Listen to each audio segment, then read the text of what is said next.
So today, we're going to dig into a really cool story about a company called Morgan Engineering. They basically crack the code on how to go from being just a regular workplace to one that's so supportive their own employees compare it to family. And this isn't just a feel-good story. It's a genuine blueprint for how to build a culture that doesn't just work, but wins awards. But before we get into all the strategy and the numbers, I want you to think about something, just for a second.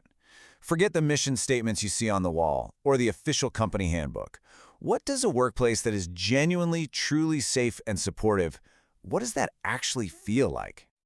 Well, for at least one person at Morgan Engineering, it feels like this. I mean, just read that. I have never felt more supported other than within my own family. That is an unbelievably powerful thing to say about your job. It's about way more than just being happy at work. It's about a deep, real sense of belonging. And that feeling, well, that's the goal. That's what this is all about. Right. So that incredible feeling of being part of a work family didn't just pop up out of nowhere. Nope, it was built very deliberately, piece by piece. And now, all that hard work is getting some pretty serious attention. Okay, so get this. In a recent awards program for psychosocial safety, Morgan Engineering's leadership didn't just do well, they scored a perfect 100% from every single judge. Think about that. That's practically unheard of. It's a massive signal that they are doing something fundamentally different and fundamentally right. So the big question is, how on earth did they do it? Well, to really get their success, you first have to understand the problem they were trying to solve. And it's a problem that so many companies have, this huge gap between the culture they talk about and the one their employees actually live every day. And you can see that gap right here. You know, on the left, you've got that typical corporate culture. It's all about edicts from the boardroom, policies that just sit on a shelf collecting dust. It's top-down telling. But on the right, that's the goal. That's the lived culture Morgan was aiming for, something that truly sits in people's hearts and minds, built on total authenticity and a sense of real, genuine ownership. And look, this isn't just some abstract theory. This is from their general manager, Jeremy. He says it himself. He'd worked for those big companies with all the fancy posters and corporate sound bites, but he saw that they didn't actually live and breathe it. He knew, from experience, that for any of this to matter, it had to be 100% real. So, the core idea they anchored everything to was this concept of psychosocial safety. Now, the official definition is right here. It's an environment of mutual support and respect where you can openly discuss different ideas. And that's really the foundation for everything else they built. But here's the pivot. This is the part they really got right. The team at Morgan knew that a textbook definition on a slide means absolutely nothing. Psychosocial safety isn't a box you can tick or a certificate you can earn. It's a feeling. It's something you know in your gut. And this quote just says it all. An employee named Kira put it so perfectly. She said she'd never even heard the official term before, but she knew she had felt it. And what does it feel like? It feels like I can rely on the people that are around me here. I know they've got me. Now that is the real-world definition of success. Okay, so we've covered the what and the why.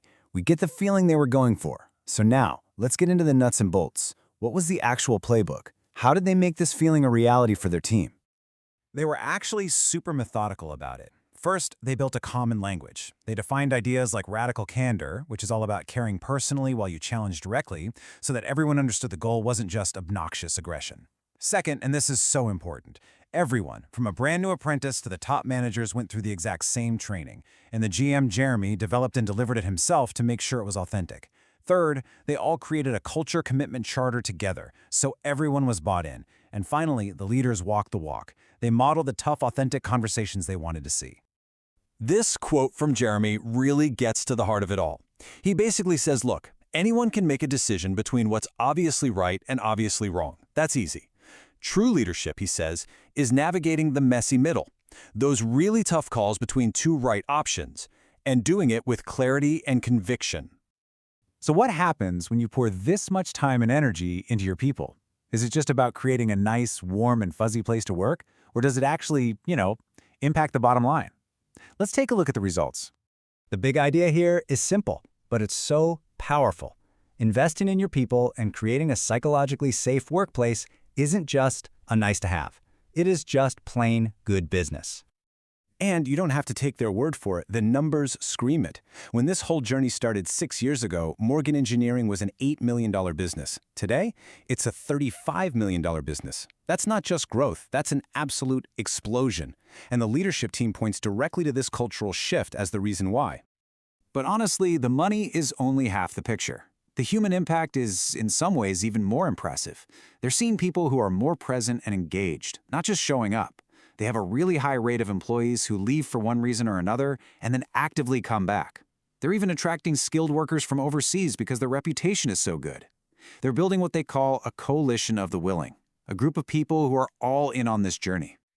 Now, it would be so easy to look at the huge revenue growth and the shiny awards and think, okay, mission accomplished, we did it. But for the folks at Morgan Engineering, this isn't a project that has an end date. It's a constant, ongoing commitment. Jeremy has this incredible metaphor for it. He says culture is like water. If you just leave it alone, it will always find its way to the lowest point. It'll drift toward negativity, toward gossip.